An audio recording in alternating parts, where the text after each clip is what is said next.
Hi, wherever you are listening to Ideas on Track podcast, where we talk to experts, scholars, and other social thinkers on ideas that can bring prosperity to some of the poorer regions in the world today.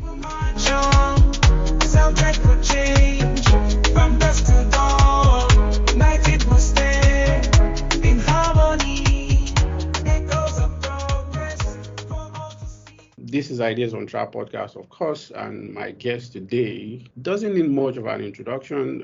Anybody who reads the Financial Times knows David Pillen. He's currently the Africa editor of the Financial Times newspaper, used to be the former Asia editor of the newspaper, and he has written many fantastic columns and essays covering a wide range of subjects. And recently he's been writing a lot about Africa, especially stories on development and other related matters. And it's a pleasure to welcome David Pillen today. Welcome, David. Thank you so much. It's a pleasure to be here. I want to talk about your book for a bit. And one question that keeps popping into my mind as I kept reading, that was a couple of months back last year. The general tone of the book, which is called The Growth Delusion, was, one of skepticism, right? Also, the impression that jumps at me from reading your economics-focused stories about Africa is that growth is important. So as your work in Africa forced you a bit to reconsider some of the positions you take in the book? Yes and no. I mean, the book never said growth isn't important. It is called The Growth Delusion. It's true. And that is a, deliberately, I suppose, provocative title, to some extent modeled after The God Delusion by Richard Dawkins. So it was a kind of echo of that. So yes, you're right. It was a skeptical title and journalists ought to be skeptical. And what I was doing was I was prodding at the concept of growth, what it is that we measure, how we measure an economy's success. What I was not saying is that growth is not important. And I think growth is particularly important for poor countries. We can put richer countries aside for 1 second, but in a poor country where there are not enough resources for people to have what Amartya Sen, the Nobel-winning economist, calls sort of what we now know as agency, really, choices over their lives, where they live, what work they do. And those choices can be denied by very simple things: lack of food, lack of a roof over your head, lack of work, lack of safety and security. Unless those things are satisfied, then I believe that people aren't able to live their full potential. And for that, you need an economy that's firing at a certain level. In other words, you need to go from an economy that isn't firing to one that is. Then, of course, many other things need to happen, including the wealth that is therefore generated to be, relatively equitably shared, and people have to have access to economic opportunities. But my book was never saying, growth is bad, we need degrowth, which I know is a trend of thought out there. But my book, despite the title, was really looking at other things, which I'm happy to go into if you'd like more of a discussion. But just to make it clear, I was absolutely not saying that if you have an economy where people lack what I would consider the absolute sort of basic minimum to live a fulfilled life, those economies absolutely need to grow, and they need to grow fast, as the experience of Asia shows with the rapid growth in places like China, which has transformed hundreds of millions of people's lives and opportunities. Just occurs to me that what just happened, the power going out, is in a sense a tiny example of what I'm talking about. There you are making a podcast that you want to be a world-class podcast, and it's interrupted. I mean, in the end, it's not such a big deal and we're able to carry on. But it's just a little window into, if Nigeria had a decent power system, then you and millions, in fact, tens of millions of other people would have much easier lives, would have much higher productivity, would be able to worry about other stuff. I mean, worry in a good way. And, we could call a better power station growth, or a better power system, if you want. The money, the resources, the expertise, the systems to produce a good power system for all Nigerians, so that all Nigerians can just rely on it and forget about the lights ever going out, make an enormous difference to people's lives. We can call that growth. So I'm not against growth. I'm for growth. I mean, especially for the benefit of listeners who haven't read the book, that perhaps I didn't frame that first question very well. The book not in any way suggested that growth is bad. And of course, I urge everyone to read. It's a fantastic book. So what I'm trying to get at is there seems to be a big debate, even in the subfield of development in economics, about the appropriate measure for growth, the measure that best captures what makes a difference in people's lives, what people value. And you do a little bit of that also in the book, particularly in your discussion around GDP. So please just walk me through the history of the GDP, your critique of it, where it falls short, and what are the things, what are the other dimensions of well-being that it doesn't capture, and why, as the field or policy, reluctant to expand what we mean by growth? Yes. Okay. Well, that's this very big subject when I wrote 250 pages on it, but let me try to encapsulate a few things. So GDP was invented, if I remember right, invented is probably the right word, in the 1930s, 40s by a guy called Simon Kuznets. The aim, in a sense, was try to encapsulate what was happening to an economy. And as hard as it is to believe, before the invention of GDP, which really sort of measures all the products and services that an economy produces in a given period, before that invention, a single number to encapsulate what an economy is doing, there was no such number. So you could say, well, things feel good, people have work, the stock market's going up, there seems to be a lot of delivery of coal or whatever. But there was no single number that said, GDP is this and it grew by this. So the first thing to acknowledge, I think, is that this is a very clever number and it's an important number. And if you only have one number, it maybe is even the best one. Although somebody said in Mozambique, a finance minister, that he used to watch the May Day parade and he judged the quality of people's shoes. And if people were wearing decent shoes, then he thought things were getting better. And if they weren't, he thought things were getting worse. But clearly, that's a very crude measure. So GDP, I'm saying, is not a bad measure, but it misses an awful lot and it distorts an awful lot. Let me give you a few examples. So the first thing to know about what we call growth, what we call GDP, is that it's a measure of what you might call flow. It measures what an economy produces, let's say, every year. It doesn't tell you anything about the wealth, which is the assets of that economy. So let's take Nigeria, as you're in Nigeria. If you take oil, which is an asset, and you take it out of the ground, you can turn that into GDP, into a flow of wealth. But eventually that oil's going to run out. So if you keep just taking out oil, selling it, spending it, take it out, sell it, spend it, eventually you've got no oil and you've got no money. And you could argue that maybe that's in part what Nigeria has been doing.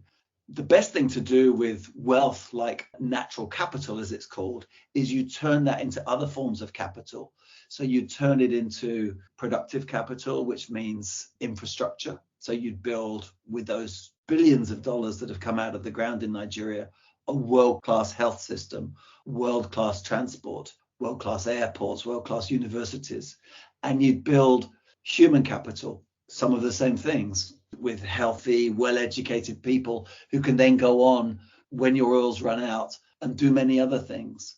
Now, it doesn't take a genius to work out that Nigeria hasn't done particularly well in that. Of course, there are brilliantly educated Nigerians, and there are some, lucky Nigerians in the elites that have access to good healthcare and good education, but often outside the system, sometimes indeed outside Nigeria.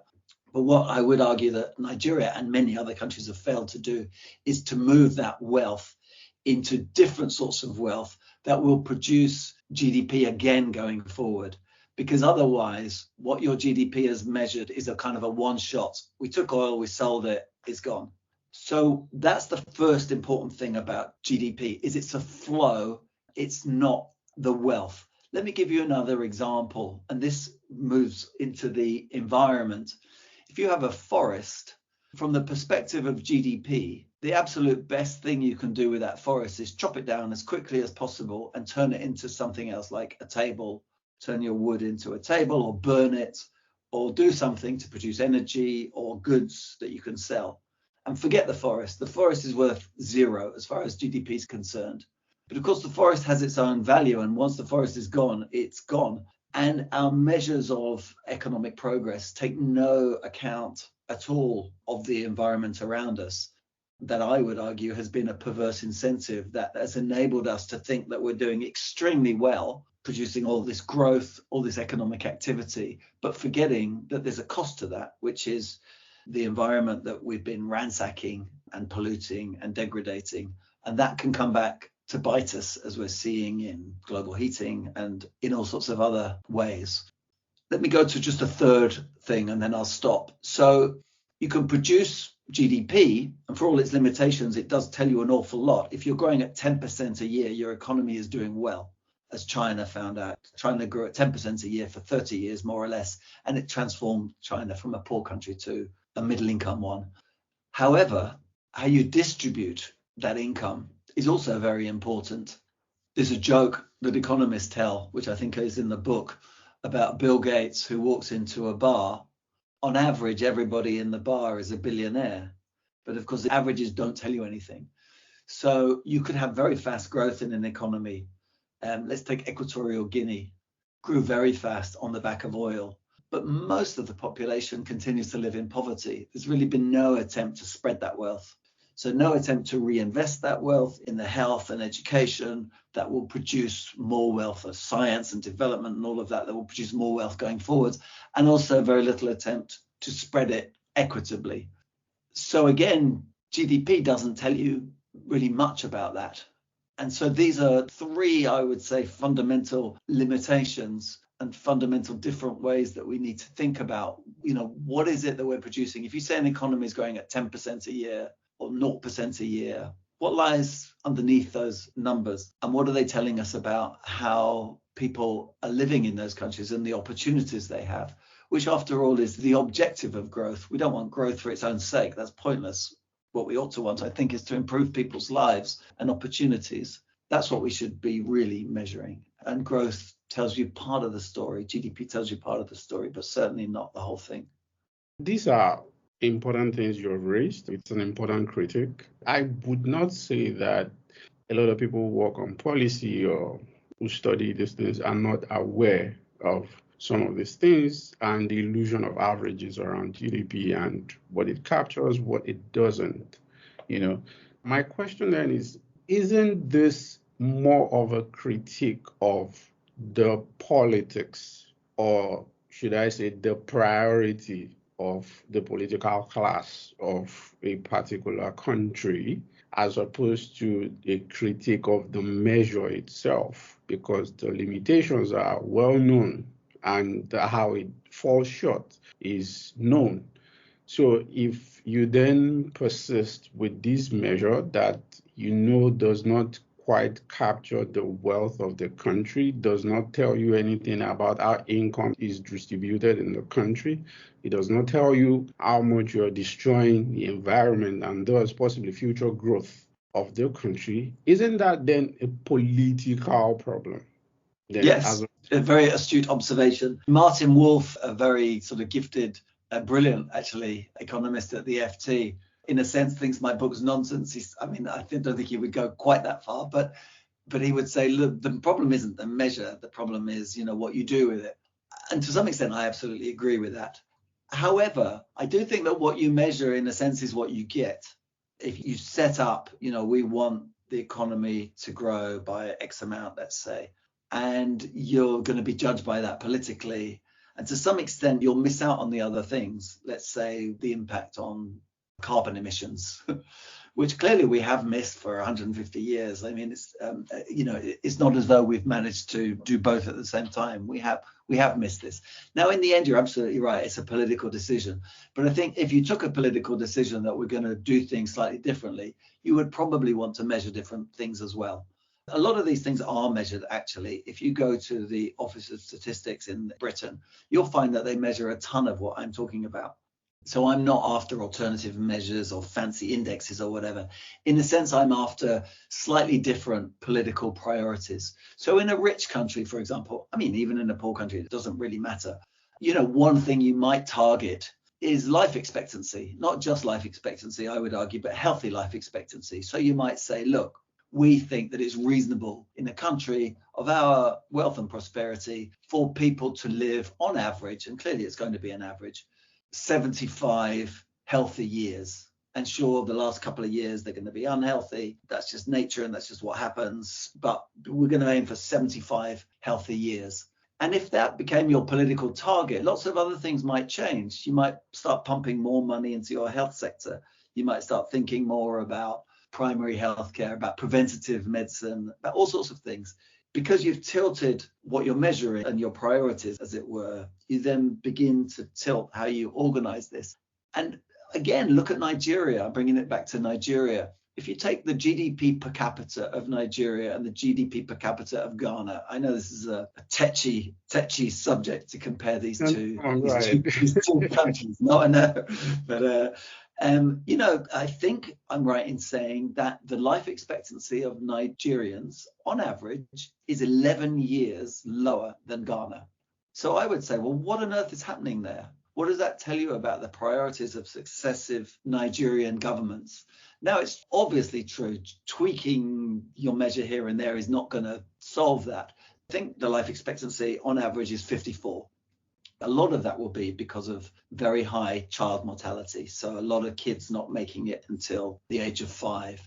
So, you could have a government that says, right, by the end of our term, we're going to raise that to 60 as a start. A big country like Nigeria with all this oil wealth, this incredible talent pool. And anybody who goes to Nigeria knows that, with doctors and nurses who unfortunately are all around the world helping other people. We can pull ourselves together and push life expectancy, let's say, to 60 as a starting point, not as a final point. And you could see then government policies shifting potentially in that direction. So you can kind of see that measurements can lead to policy changes. Maybe they just focus the mind, or maybe they're just a shared ambition. The public and the politicians who have entered into a contract, which is what an election is, will vote for you on the basis that you'll try and do A, B, and C. If we don't like you, we'll kick you out. That's kind of a highly crude definition of democracy.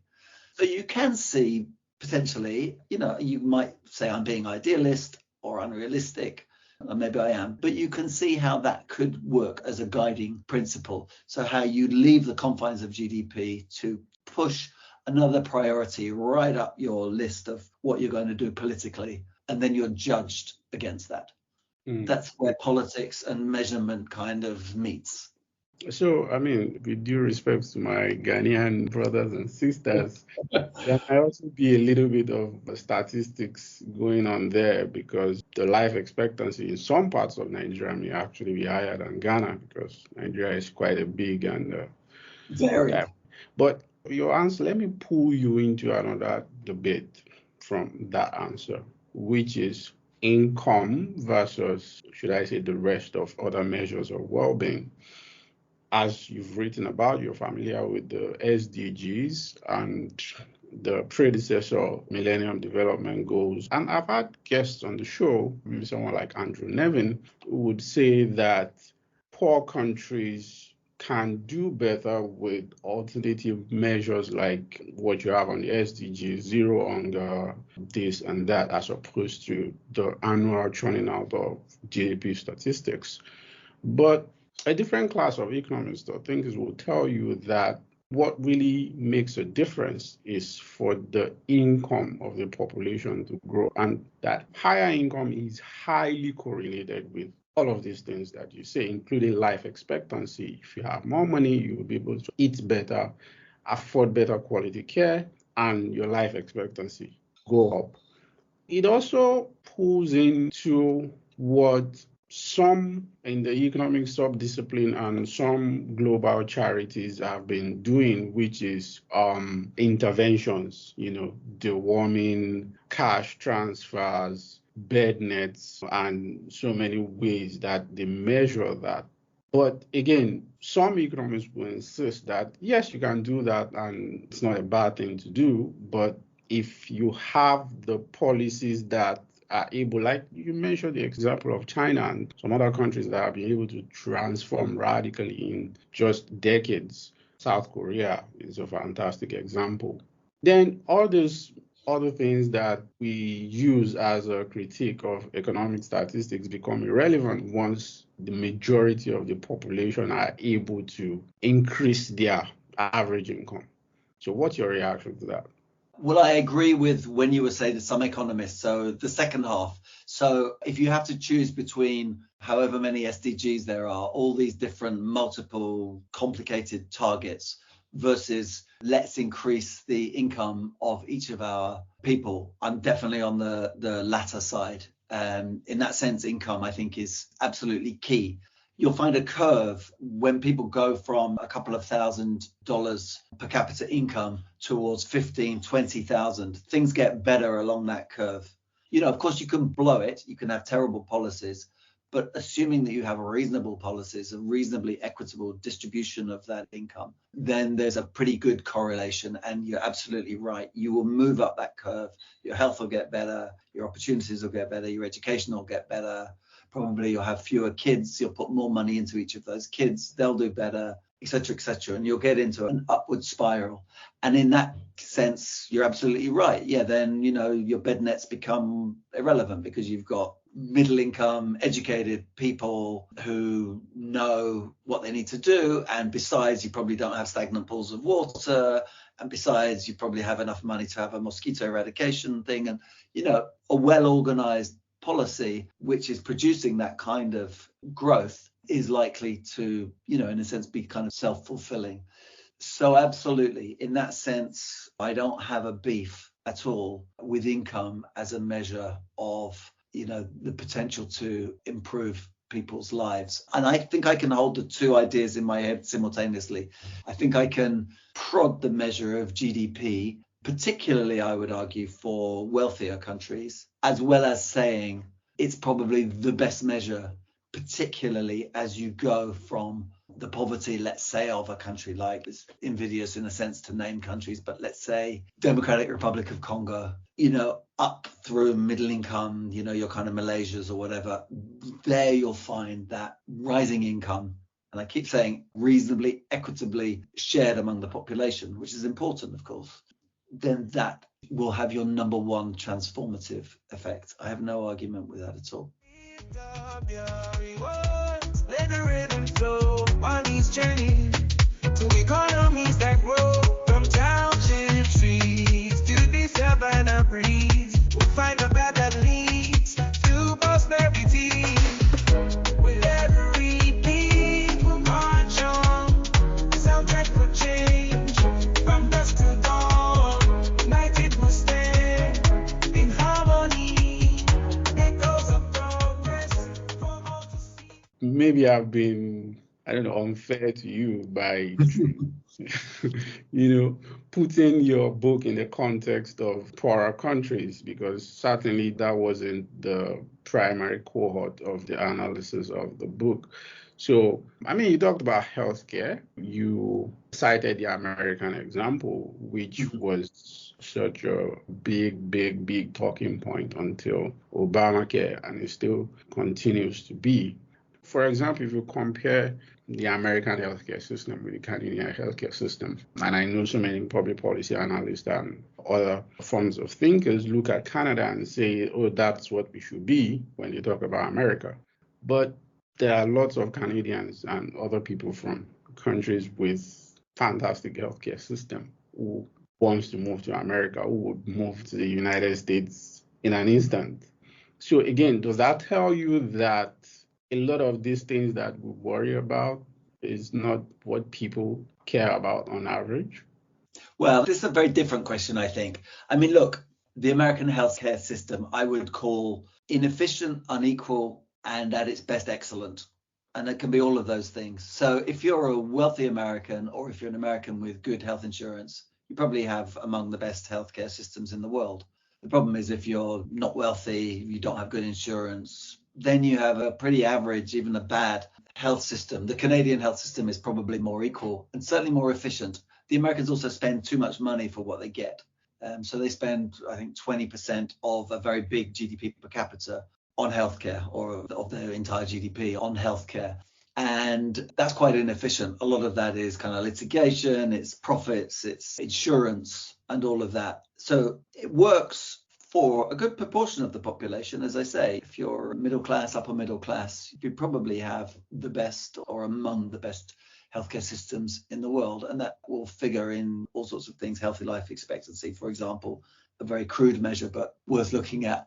But if you're not in that category of people, then you probably have a pretty average healthcare experience.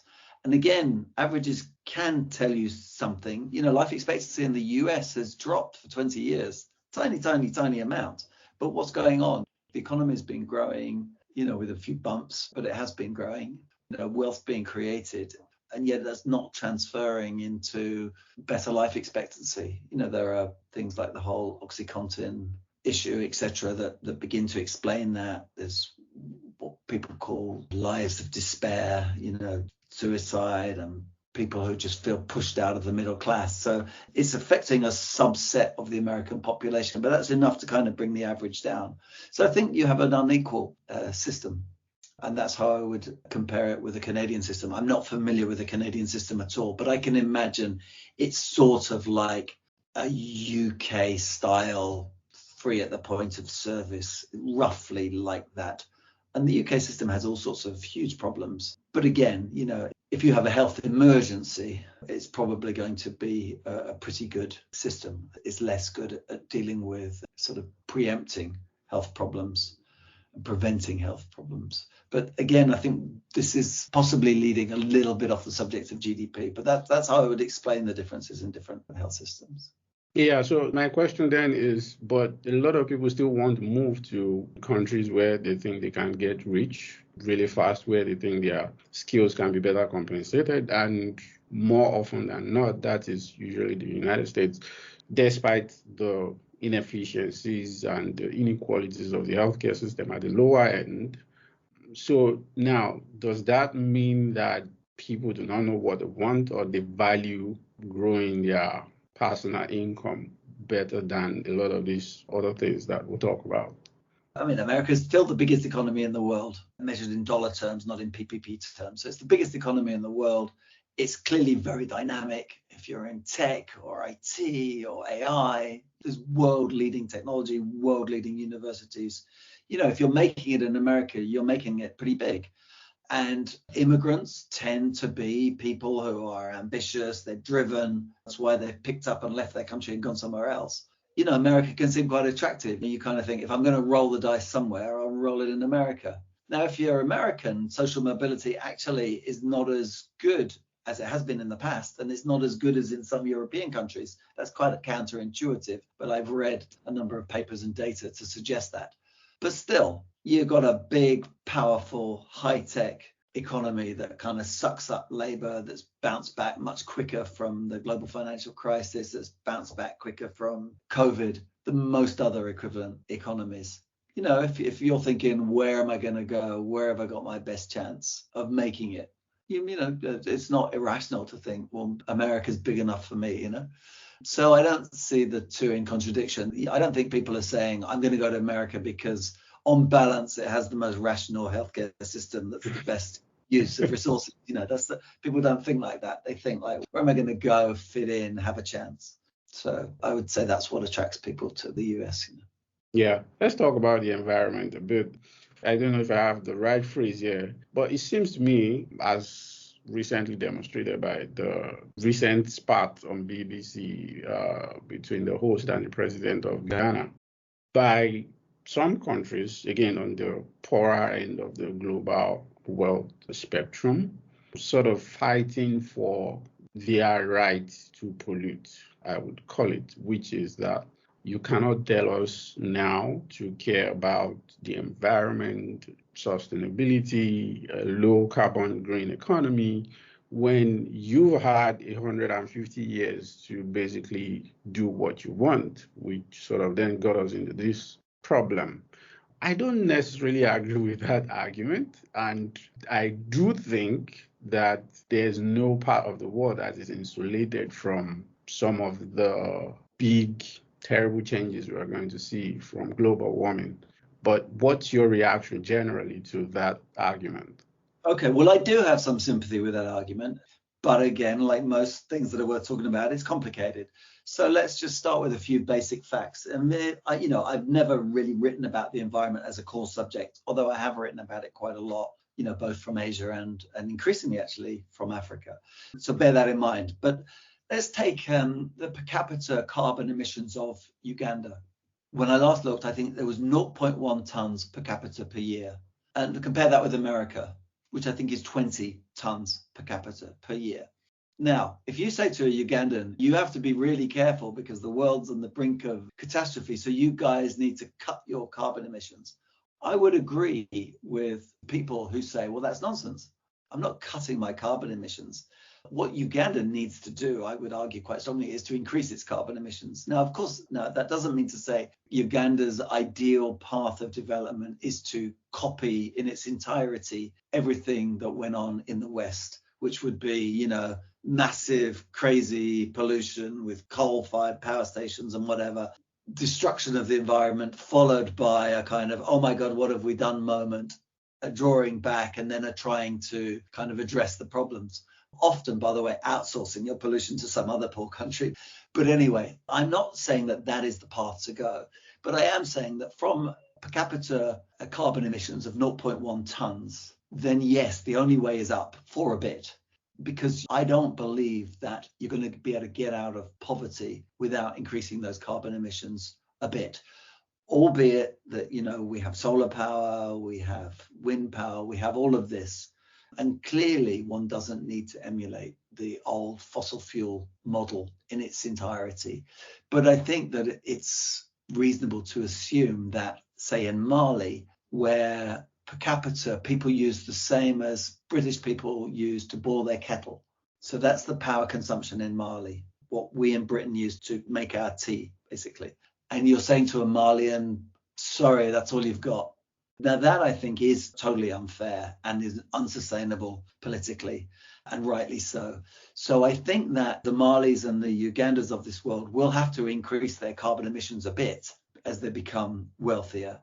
But as soon as possible and wherever possible, they ought to embrace new technologies, green technologies, which in some cases will be cheaper and more efficient anyway. But, we still don't really know, for example, how to make cement using green technologies. It's there or thereabouts, I believe, but it's not really proven technology at scale. So we can't say to Uganda, sorry, you missed out on concrete. That one passed you by. Clearly this is ridiculous and unsustainable. So I do have sympathy with the view. Of course, you can abuse that view. You can say, you polluted for 150 years, therefore we're going to just carry on recklessly as normal. Let's take the conversation back to Nigeria. There is a conversation in Nigeria, how dare you tell us that we can't use our oil and gas? Now, I have some sympathy with that. But the corollary and the additional argument is we need to electrify. We need to bring power to 600 million people in Africa and to 100 million people in Nigeria who don't have power. I completely agree. But I would say, what have you been doing the last 30 or 40 years? The oil's been pouring out of the ground the last 30, 40 years. And that did not translate into electricity for all Nigerians as it should have done. So it doesn't follow that if you're allowed to follow this fossil fuel path, that all will be right with the world. Policies need to be intelligent. And intelligence means to the extent that you do use fossil fuels, you must use them efficiently and for the benefit of your people. And where possible, you stop using fossil fuels, you embrace new technology. South Africa has a ton of coal, for example, but it also has among the best solar and wind potential in the world. Its problem in transitioning, and of course, as you'll probably know, South Africa is having trouble keeping the lights on. Its problem in transitioning from coal to solar and wind has not been primarily a technical problem. It's been primarily a political problem with people trying to protect the coal industry. That is a mistake. But I don't think you can say to the Ugandas of this world, sorry, you missed the boat. We don't really know how you're going to prosper in this new green world, but good luck. I think that does not wash. So in that sense, I have sympathy with the Guyanas and the Malis and the Ugandas of this world, yeah. But not Nigeria. Well, but clearly, you need governments that use their oil wealth better. I don't think you would find a Nigerian that would disagree with me. I agree with you. Again, I'm not trying to frame this as a direct consequence of your work or what you've written, just trying to expand the scope a little bit. So I want to get your sense about where you think policy should go in trying to strike a balance, because as you know, a lot of African countries are in financial distress from sovereign debts. The domestic investment environment is not that great. So even if you want to keep insisting that, oh, we're going to pollute, we're going to do this, we're going to do that, if the global investment appetite for fossil fuel continues to dwindle as policy in the West is forcing companies to divest, you might not have a choice, even if you want to pollute at the end of the day, because nobody would be willing to invest in that in the next 20 or 30 years. So my question to you then is that how do you think that the policy environment, especially around these global gatherings and perhaps even some more pragmatic measures, can strike the better balance between these two views? Okay, well, that's again a complicated question, but definitely one worth asking. There are a few things going on there. The first thing I'd say is that finance just sort of cutting off all carbon, all fossil fuels is almost certainly unfair. And the idea that gas, for example, could be a transition fuel is one worth considering. But there's a big caveat here. And the caveat is the following, really. I don't really believe that there are many governments in Africa that have a serious plan for development. I mean, that's quite a big, harsh thing to say. But, you had Stefan Dirk on your program. Gambling on Development was the name of his book. If you're going to use fossil fuels to improve the lives of your people, fine. But where is that being done? Maybe in Senegal, maybe in Ghana. You look around the continent and you struggle to find these success stories where people are saying, no, world, we're not listening to you. We're going to use our fossil fuels because right now we're in this fantastic phase of growth and development. And, if you cut off our fossil fuels, you're going to stymie that. You've got a lot of countries that are hardly at the starting line, I would say. And again, that sounds quite harsh, but, you take Ghana, which is a relatively successful African economy. But Ghana had the same GDP per capita. This is oft used. In fact, I think it had a higher GDP per capita, but probably these measures are imperfect, as we suggested at the beginning of our discussion. But somehow it was not dissimilar from South Korea. South Korea is now 20 or 30 times as rich as Ghana in per capita terms. South Korea has done something that Ghana never did. And Ghana is a relative success story. So South Korea has certainly done something that Democratic Republic of Congo or Niger or Angola or Liberia or Zambia have never done. It's managed to take off economically. Yes, using fossil fuels. Now what we're being told is, you can't use fossil fuels. But I'm also asking, where is the plan for development? Where is that big transforming development happening on the continent? That's what's necessary. That's what I want to see.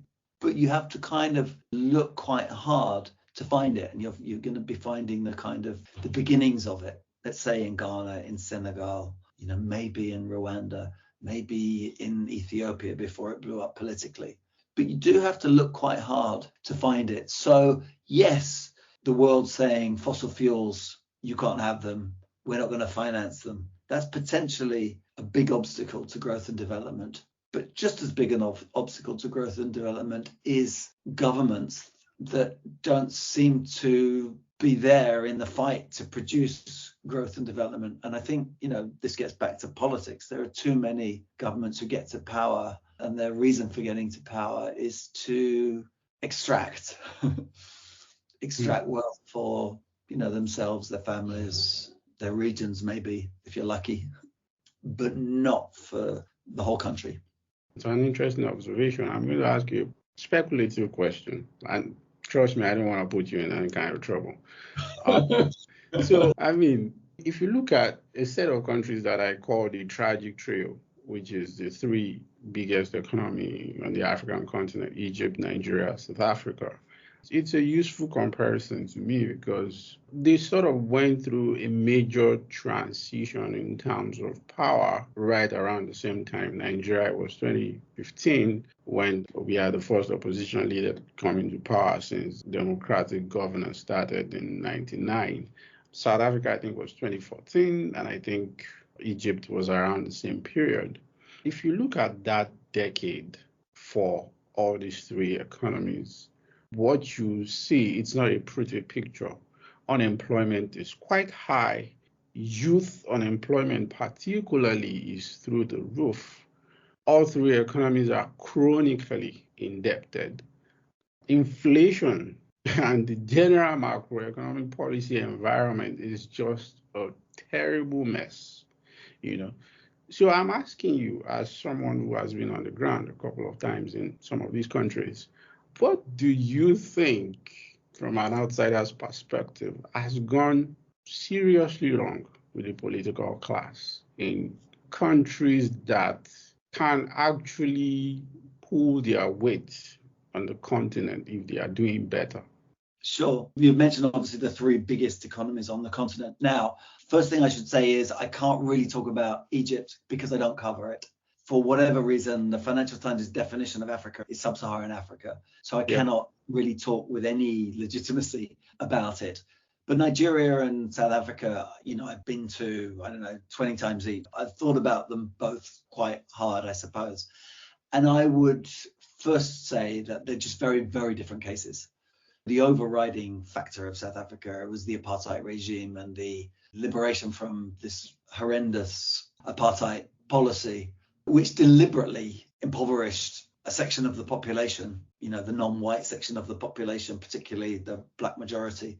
And extricating South Africa out of that is proving extraordinarily difficult. And South Africa is failing at that. And I could go into that in much more detail if you want. Nigeria, I think, is a whole different case. Nigeria never really had, it didn't have an apartheid system. It had a colonial oppressor, Britain, colonial occupier, Britain, then, Britain left. But Nigeria doesn't have the terrible racial legacies of apartheid that South Africa suffers from. In that sense, I actually think Nigeria starts from a better position than South Africa, albeit that South Africa had much more sophisticated, some kind of world-class industries, manufacturing base, etc. Still, I would argue that the politics in South Africa are so complicated that Nigeria weirdly starts in a better place. However, one of the things that I think has gone wrong in Nigeria, and again, I don't think there'd be many Nigerians that would disagree with me, is that you discovered oil and lots of it. So you discovered oil and lots of it, but weirdly not enough. So if you take a Qatar or a Kuwait, one of these rich Gulf states, they have huge quantities of oil and very few people. So it doesn't take a kind of genius government to be able to spread that wealth kind of around, to bring in foreign labor if required, etc. Nigeria, has a lot of oil, but not enough oil for 200 million people. If you gave all that oil wealth to each of 200 million people, you wouldn't have very much, which creates an incentive to try and get your hands on it. So it creates a perverse incentive, I would say. And the resource curse sort of starts there and did start there. And so the point of government becomes to share oil wealth. Get your hands on the oil wealth, share it among the political class, keep out everybody else, and use your political influence to get as much of that oil wealth as possible. One, obvious sort of result of that is the highly logical thing to do if you have oil is you begin to move up the value added chain. This is what you should do if you're trying to develop any economy. So what do you do with oil? Well, you turn it into petroleum products, into the fuel you put in your car, to heating, electricity, all of this stuff. And again, you don't need me to tell you that Nigeria has not done this. It has refineries that have not worked. Now, of course, you have the Dangote refinery, and there's a lot of hope, some hope anyway, attached to the Dangote refinery. But in the past, what the Nigerian elite, and I can only blame the elite because they've been the ones in charge, what they've done is they've taken that oil, they've sent it abroad for somebody else to add all the value, and then they've bought it back, spending all the money that you've earned from the oil in the first place to somebody else because they've got a refinery. I mean, this is crazy, crazy policy and crazy politics.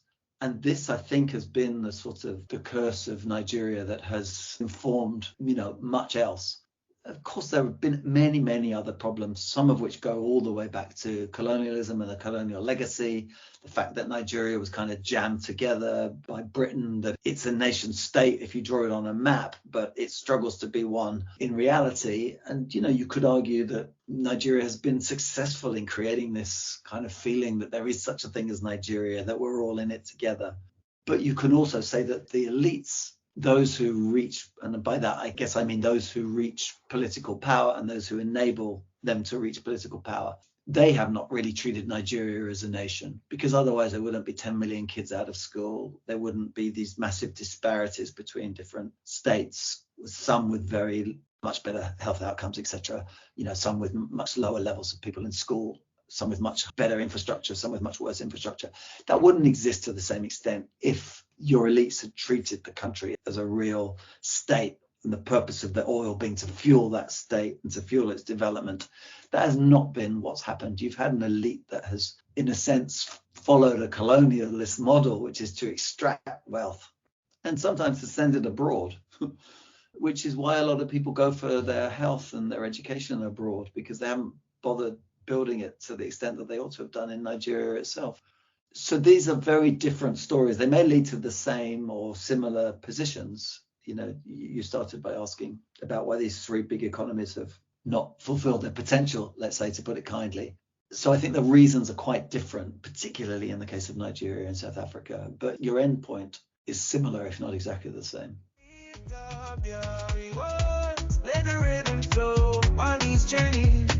To economies that grow from township streets to the savannah breeze, we'll find a path that leads to prosperity.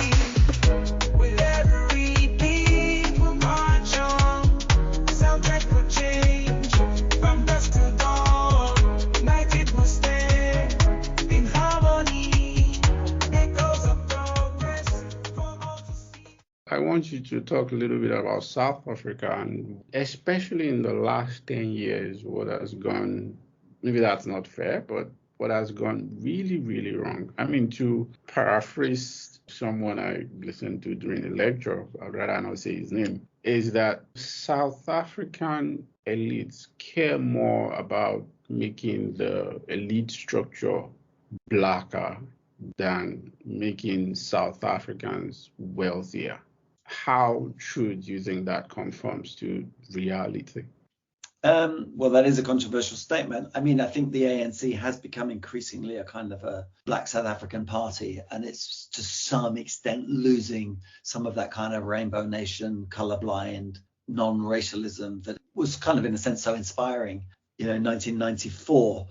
So there's a couple of ways of answering that question. I mean, you said the last 10 years have been bad. I mean, I know that some people think the following: it's been 30 years since apartheid. They kind of compare it to a football match. First 15 years, first half, pretty good. Second half, pretty disastrous. Lots of own goals. That's one way of looking at it.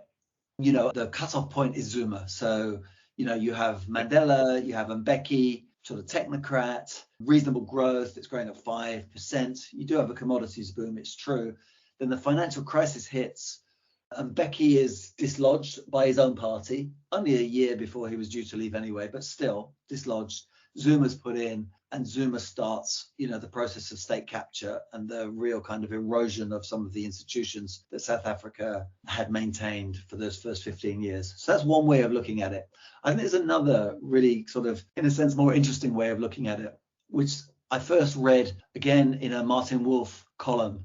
And he talked about the concept, which was originally applied to Brazil, actually, of Belindia. And Belindia is a combination of Belgium and India.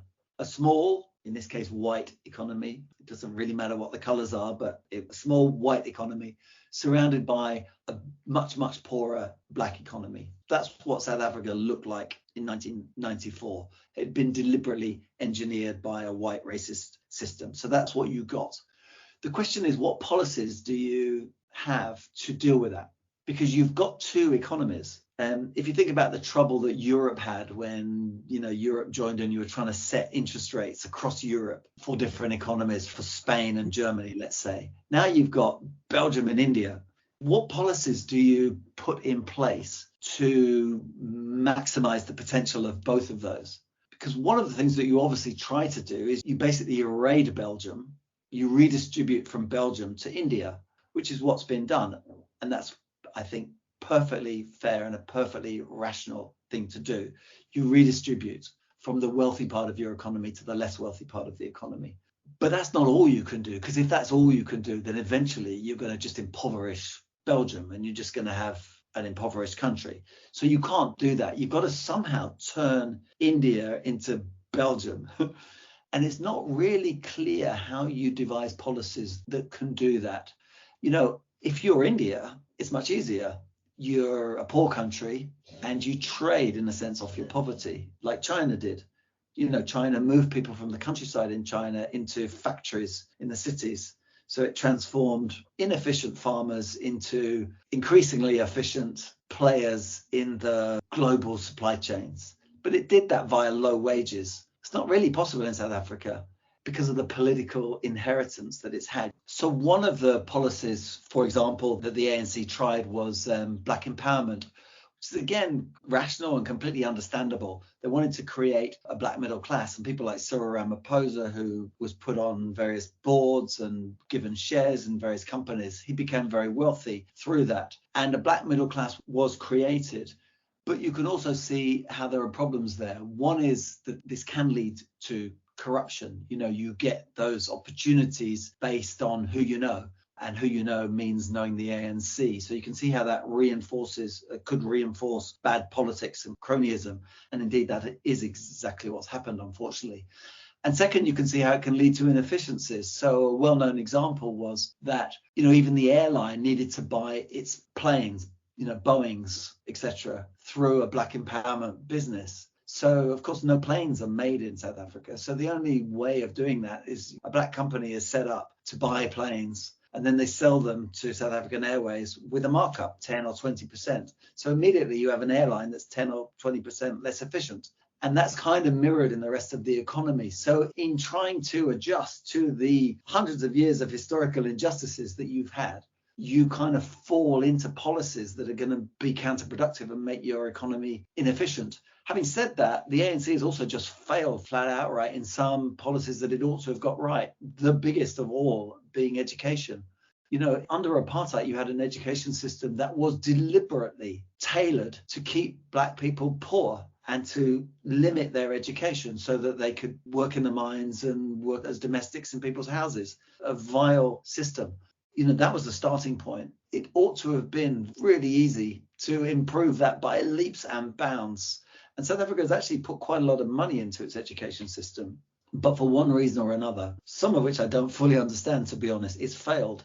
And the education system for most people is failing. And so it's failing to transform people's opportunities via education, which would be not a simple, not a solve-all either, not a panacea. But certainly it ought to be a very important part of the ANC's armory in transforming that society, and it's failed. That's deep, and I agree it's a complex problem. And they have an election also this year. In Nigeria, we had ours last year. From the field currently and how the political dynamics is evolving, what do you think is the hope of turning some of this around, at least for the people? Sure. Yeah. Well, there are a few things. Like you often say with development, well, I wouldn't start from here. It's not a particularly good place to start from. That Belindia image, I think, is quite powerful. And you can't just wish that away. That's history.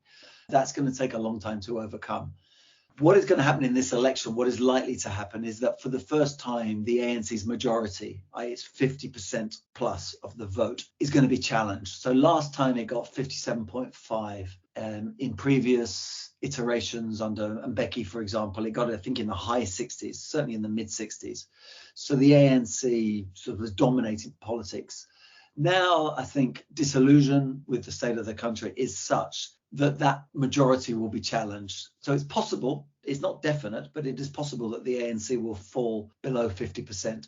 That opens up all sorts of possibilities, some of them more promising and some of them less promising. So if the ANC does very, very badly, let's say it gets 40%, I think this is unlikely, but it's possible, then it may go into coalition with a party like the Economic Freedom Fighters, Julius Malema, who's a breakaway, sort of a radical breakaway. They, want to nationalize the commanding heights of the economy, to expropriate a lot of the land without compensation, maybe nationalize the central bank, and then sort of change central bank policy so that it is much more in favor of growth, distribution than in sort of tackling inflation. Now, maybe this will all go brilliantly well, but experience and history tells you that that's not likely to go very well, that project, and could impoverish South Africa further. So the loss of the ANC majority, while important and necessary, I think, also sort of opens up the country to danger. I think much more likely is the ANC will get in the mid 40s or high 40s, and therefore will go into coalition with some of the smaller parties. And this, I think, is where the hope lies. So you have a number of smaller parties, some of which are pretty terrible, but some of which are really good. There's a party called Rise Mzansi, for example. A former journalist, Songizo Zibi, has formed this party. A lot of people really, think that this is a good guy, progressive, forward-thinking, not attached to the ANC, not attached to the DA, which is the right of centre kind of party that has tended to be a very white party and therefore is really not electable in the country as a whole. So I'm not saying that Rise Mzansi is the great hope of South Africa. I'm not saying that at all. I don't really know that much about them. What I am saying is that you can see how the breakdown of this ANC monopoly could lead to new ideas, some of which will be bad and some of which could be much more hopeful and progressive. And, come the next election in 5 years' time, you could see some of those parties that have established themselves now growing their support base and maybe changing the policies of South Africa for the better. But I do think that the ANC, as amazing a movement as it was and as necessary a movement as it was to overthrow apartheid, after 30 years of unchallenged power, it's hardly surprising, is a sort of a pale shadow of its former self. And it'd be difficult for it to reform within without losing power, or at least having its power seriously challenged. For the sake of the millions of South Africans whose lives depend on their government getting things right, I hope they do. My final question before I let you go, David. So I'm going to ask you one big question and maybe a couple of 2 or 3 more rapid fire questions. Okay.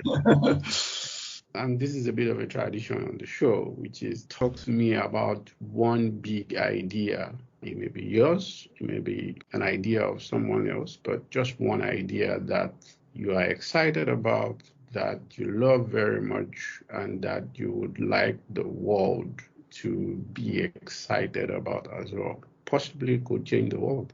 That is you should have warned me about that question, Tobi. My mind's going blank. The thing I'm thinking about is so far from what we've been discussing that I don't know that it's relevant. Let me name 2 things, and they're quite different. One is very well established, but I think very important. And I'm not trying to be trendy here, but I think the idea that if you concentrate on giving women opportunity in society, that a lot follows, is very promising in development. If you look around, women kind of hold families together, their kids' health and education, they are the guardians of that. If they're empowered, given opportunities, I think huge amounts can follow. And if you want a kind of a way of unlocking growth and development, you could do a lot worse than thinking, what are we doing for women at all levels of society? This doesn't mean women in boardrooms or women in this. Of course, it means that too. But it means policies that enable women to take control of their finances, take control of their bodies, take control of their education, take control of their destiny. If you get that right, I think an awful lot follows. Second, totally different, and something I hardly know anything about, but I keep hearing about it, is something called eDNA. This is a way of measuring biodiversity. As far as I understand it, you take a kind of a measurement from water or soil, and rather than kind of counting the number of animals or trying to count, the number of bacteria or worms or whatever it is, you kind of have a baseline of the biodiversity of an area. And given that baseline, you can then work out, are we improving this area or are we degrading it? And it may be the kind of the GDP of the environment, let's say, a one-shot measure that enables you to say, let's leave this country, this wetland, this region, this forest in a better state for the next generation than we found it. I think that could be a very powerful idea. Charter cities, which is something you've written about, are something with a big potential for change, especially in the context of Africa. Do you find it promising or a fad? I'm highly skeptical. You can see where it comes from. Shenzhen in southern China, you could say it was a charter city. You could say Singapore kind of acted like a charter city, Hong Kong. If that's what you mean by a charter city, then maybe. But look, if you have policies that are good, then you should roll them out to the whole country. Why should they be in some isolated little part? I don't see why you need to start from scratch. You could say, yes, we could experiment. We could try Charter City A, Charter City B, Charter City C, see which does better, and then roll that out to the country as a whole. Fine. Okay.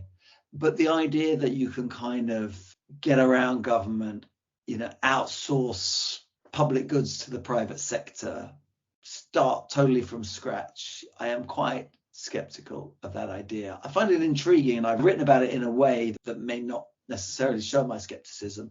But if you ask me, do I think it's a great hope or a fad, I lean towards the faddish end of the spectrum. Senegal, Nigeria, or Ghana, who has the best jollof rice?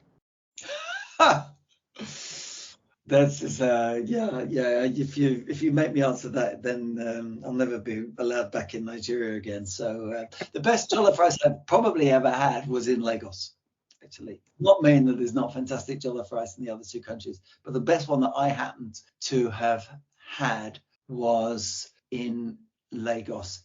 Kind of spicy, pretty good. Okay. Generally, from your travels across Africa, where to you has the best food scenes, the best restaurants, the best coffee shops, South Africa is an obvious example that has good food. I liked some of the food I came across in Madagascar, in Antananarivo. And in West Africa, I'm going to say Lagos and Accra draw, just to be diplomatic.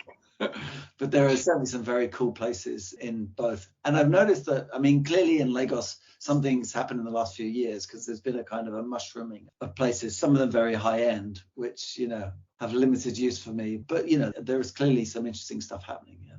Finally, Labour or the Tories, who do you think will win the next UK general elections? Labour. Thank you, David Pilling. It has been a pleasure to have you on Ideas on Trap. Thanks, Tobi. I really enjoyed it.